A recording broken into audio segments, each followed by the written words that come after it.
In this video, we're going to be reviewing the Dan Wesson 1911 Vigil line. Dan Wesson, the company, has been around for over 50 years. They've been well known for making very high-end custom 1911. They were eventually bought by CZ USA that currently owns them at the time of filming. The Vigil line in particular came out in 2018 as the entry level or somewhat of a semi-custom 1911 for Dan Wesson. So just a couple things, if you're not familiar with 1911s, they all might look very similar to you in many respects, but what we're going to go through today is a lot of the differences and in particular a lot of the upgrades and features and functionalities of the Vigil to determine whether or not the value is there for you as a buyer. Now, the first thing you're going to notice with the 1911s is they might look similar, but there's different series models that are out there. In this case, this is a Series 70 model. So what that means for somebody who might not be familiar with the 1911s are, a 1911 traditionally has three safeties already. They have a grip safety, a manual safety, and of course the trigger. Now, one of the things that Colt had introduced in a number of manufacturers in the past is a fourth option, in which created a fourth safety mechanism right here, and you can see it on the underside of the slide, and this is activated by the trigger. Now, a lot of traditionalists, including myself, don't particularly like, and by the way, all my pistols were safety checked before the review started. Most traditionalists and people that know 1911s like these Series 70 models because the Series 70 models do not have that added fourth safety function, which makes in many cases for a much better trigger and performance. So that's one of the things you're going to notice first off about the Dan Wesson Vigil. Now, first off, all the parts that are used by Dan Wesson in the Vigil are either forged or they're tooled steel. You're not going to see any what are called MIM components in here, which is metal injected molding, which tend to be a little bit inferior in quality, of course, to forged and tooled steel. And you're going to see a lot of those components in other major manufacturers that are out there, but you're not going to see that in the Dan Wessons. Another thing you're going to notice is there's a lot of hand fitting that goes in here, and it might not be obvious to the naked eye, but when you do things like try to wiggle the slide on the frame and things like that, you're going to notice there's very tight connections between the bushing, the barrel, the slide, and of course the slide and the frame. And a lot of this has to do with hand fitting, which is something that most custom 1911s are very well known for, and what you're also going to get here with the Dan Wesson Vigil model. Now, looking specifically at some of the features on the model, first off, it comes with a match grade stainless barrel. Another benefit is that it also comes with a ramped feed ramp into the barrel. And this is important, especially when you have aluminum frames, which we'll talk about in a moment here, so that you don't have the bullets ultimately digging into the frame while they're feeding up into the barrel, but rather they're going directly into the barrel as one piece, one component. That's one of the nice high-end features of the Dan Wesson. You're going to also notice that it has a precision ground barrel, which is very well done and also provides additional protection. The bushing is stainless steel. It's a standard John Moses Browning styled recoil spring and plug and guide rod that you would typically find on a 1911. So you're not going to see the, for example, the full size guide rods like you would see it, for example, on the Kimber, but rather the traditional guide rods like you see on a normal 1911. Moving on to the grips. The grips are a Cocobolo wood grip, and there's also some pebble texturing on the grips, which you can see in it. It's just in the right places, the texturing, which I really like, not to mention the fact that they're very attractive. They're also 1/4 inch panels, so unlike many slim grips that you're going to see on the market today, I prefer to have the 1/4 inch panels, the full-size panels on my full-size 1911s, and that's what you have here as well with the Dan Wesson. Now, moving on to weight. And this is where it gets important, is because we're going to be talking about the weight differences here between this and a standard 1911. So unloaded, the Vigil comes in at 1 pound, 12.5 ounces. So fully loaded comes in at 2 pounds, just close to 2 pounds, 5 ounces with an 8 round magazine. Now, if you compare the weight here of a Vigil to a standard 1911, you're going to notice the standard 1911 comes in around 2 pounds, 3 ounces, and then a Commander comes in at 1 pound, 10.5 ounces. So basically the weight difference is the following. When you use aluminum frames on 1911s, especially in the case with the Vigil, you're basically dropping around 6 to 7 ounces off of the weight of a standard 1911. But it is also still 2 ounces more than a Commander style, which also uses an aluminum frame but has a 3/4 of an inch shorter slide. So basically what you're doing is you're dropping about 6 to 7 ounces in weight. And a lot of that has to do with the frame. The frame is an aluminum frame. Now, prior to a lot of the proliferation of polymer handguns, the way that gun manufacturers used to drop weight on handguns was by using these types of aluminum frames. And that's what you did here on the Vigil. Now, looking at some of the features on the frame itself, it has a checkered front strap, which is a nice feature to have on a 1911, and it certainly adds to the cost. The mainspring housing is also checkered, but you're also going to notice that it has a rounded butt to it.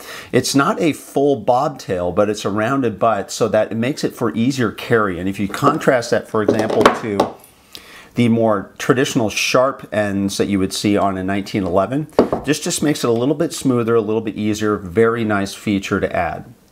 You're going to also notice that it has an extended beaver tail safety, but there's no memory hump on there. And that's what you see sometimes in some of these 1911s is you'll see the memory hump, and this one doesn't have it. I've shot both. To me, it doesn't really make any difference. It also has an extended thumb safety as well, although it is not ambi. So if you're a left-handed shooter, this might not be the right handgun for you. If you're right-handed though, again, this is how I prefer to carry, is just by having the left side thumb safety for a right-sided shooter. It also has a slightly beveled magwell, and it also has a slight undercutting on the trigger guard. And this is something I really like in 1911s because it allows you to more comfortably hold up high on the gun when you're firing it. As far as the frame as well, it also has a hard black anodized finish. It has a skeletonized hammer as well as an extended and serrated magazine release button. So again, things that you would typically see on a high-end 1911, you're going to see here. Now moving up to the slide, you'll notice first off it only has rear slide serrations as opposed to some guns that'll have, for example, the rear and the front. To me personally, I don't use front serrations, so to me it makes no difference. On the front sight, they use a front Mariglo tritium day and night sight with a white ring. I really like this. It stands out, especially during the day and night conditions when you're firing. And then when you look at the rear uses a horizontally serrated tactical rear. So what this horizontal serration means when you see these on these rear sights is it tends to reduce the glare that you might get at any one time when you're firing off your pistol. And you'll also notice that it doesn't have any of the dots, so it doesn't have the 3-dot configuration, but it's rather a solid black. And what this does is it helps you to stay more focused on the front sight, which is ultimately the most important sight when you're training and doing tactical training. So some people like these. Some people prefer the 3-dot configurations. To me, I'd shoot both, and to me, they work fine either way. So I can understand why they're here and understand why they want you to focus more on the front sight by using this type of sight configuration. Now, as far as the finish on the slide, they use what's called a duty finish, which is a black nitride finish. So Dan Wesson has their own treatment process that basically what they do is they bond this treatment to the slide. And what it does is it creates a very durable black matte type skin finish on it, which is much better than spray options you're going to see in Cerakote and things like that. Many people have owned these for years now. Have also talked about how very durable this finish is. So it's an excellent, excellent finish system. Now, as far as the trigger is concerned, again, we've safety checked all the pistols here. It has an aluminum trigger that's skeletonized and also has vertical serrations on it. Now, the trigger pull is on this pistol comes in at almost exactly 4 pounds on my Lyman gauge. It comes in at about 3 pounds 14 ounces, give or take. Now, one of the things you're going to notice about the Dan Wesson triggers, especially on the Vigil, is how excellent they are. How there's very little take up, very clean break, no creep, and then also the reset is excellent. It's a very firm reset. Consistent, strong, and excellent every time. This is by far one of the best triggers I've ever had on a 1911 and really makes the Dan Wesson stand out. Now, as far as accuracy and performance, the first thing I want to talk about is recoil. So one of the concerns people have is just simple physics, right? There's always a trade-off between weight and felt recoil on handguns. The heavier the handgun, the less felt recoil, and vice versa. So when you're dropping anywhere from 6 to 7 pounds from a standard 1911 to something like an aluminum frame Vigil, one of the concerns some people have is, what's that going to feel like as far as the felt recoil is concerned? And believe it or not, it's actually not that bad. Now, when you jump, for example, to an aluminum frame Commander to a standard 1911, it's very noticeable difference. And I fire quite a few of these, and I know the difference right away. There is a little bit more muzzle flip with the Vigil, but it's not much more than I would normally have in a 1911. And I was surprised, actually, compared to the differences between the 1911, the Vigil, and my Commanders, because my Commander is only 2 ounces less, but the recoil is considerably more, at least felt recoil on my Commanders than it is on my Vigil. So there's a trade-off between weight as well as felt recoil. And again, this is a pretty easy trade-off for most people. Now, as far as the actual performance of firing, so what I did was I fired a couple bench rest rounds. First off, at 10 yards and then at 25 yards. Now, I wasn't using any precision type of ammunition. I was using Aguila 230 grain bullets, but in this case, you can see what I got received. And again, this is almost right out of the box, so I haven't even really broken in the gun yet. I got very familiar with it and how to fire it. But at 10 yards, that's the group I fired, and then at 25 yards, this is a group I put out there. Now, to give you a little bit of comparison or contrast, what was I able to shoot with my Kimber custom TLE, again, the other gun I have on the table, which is the full-size, full-weight model. And again, you can compare the 10 yards with same ammunition as well as the 25-yard performance. So very similar, perhaps a little bit tighter with the Kimbers, but not much of a difference. And then what I did is I did some tactical shooting. So I went through some of my tactical drills that I normally take my 1911s through, and that's where I noticed absolutely no difference between the Vigil as well as the, for example, the Kimber TLE. So in that case, the performance of both handguns was almost identical to me. So even though I was losing weight, or I was saving weight, if you will, 6 to 7 ounces of the Vigil, I really didn't notice much performance difference at all, at least for me, in shooting this compared to the Kimber. Now, when you buy the gun, it comes with 2 of these Dan Wesson stainless magazines, which are actually pretty good quality. Haven't had any problems with them. As you probably know if you've seen previous videos, I'm a big fan of the Wilson Combat magazines, but I will shoot these. I think they're good quality, and there's nothing wrong with them. Now, the great thing about the Vigil line is it comes in different variations. So the first thing is we're reviewing the 45 ACP version, but if you like 1911s, or maybe you're more recoil sensitive, you might actually like the Vigils in the 9mm models as well. So they make 9mm in everything that we're going to talk about here. So in other words, if you're trying to control the recoil, if you prefer to shoot 9mm over 45s in a 1911 platform, again, you have that option. You have 2 different calibers for the Vigils. You also have different variations. So this is the standard 5-inch barrel government model, but there's also now a threaded suppressor model, so you'll see the threaded barrel come out with elevated sights.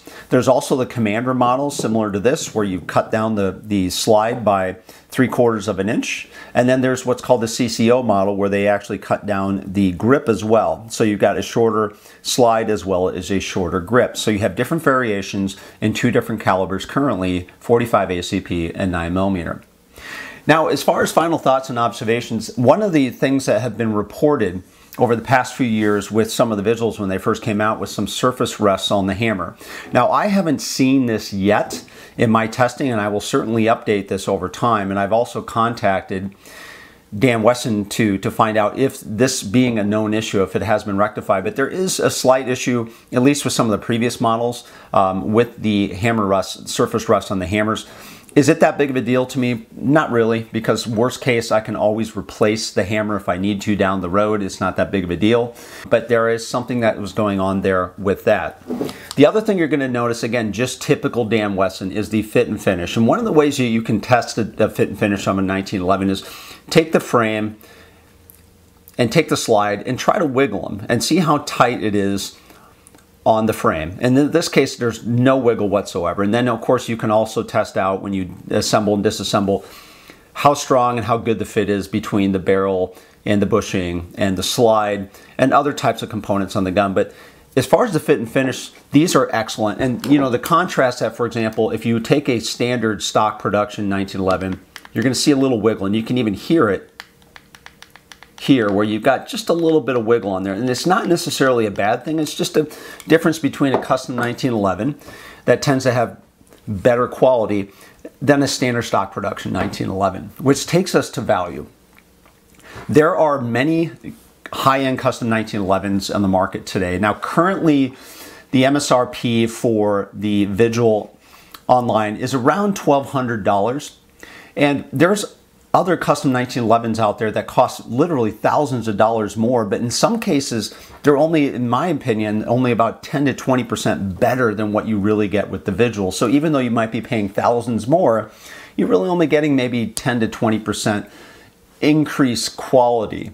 So which begs the question, you know, where are you with the value side of a 1911? So with the cost of a Vigil right now, these are typically about anywhere from $100 to $300 more than many of the production gun competitors out there today, like the Colts and the Kimbers and many of the Springfields, etc.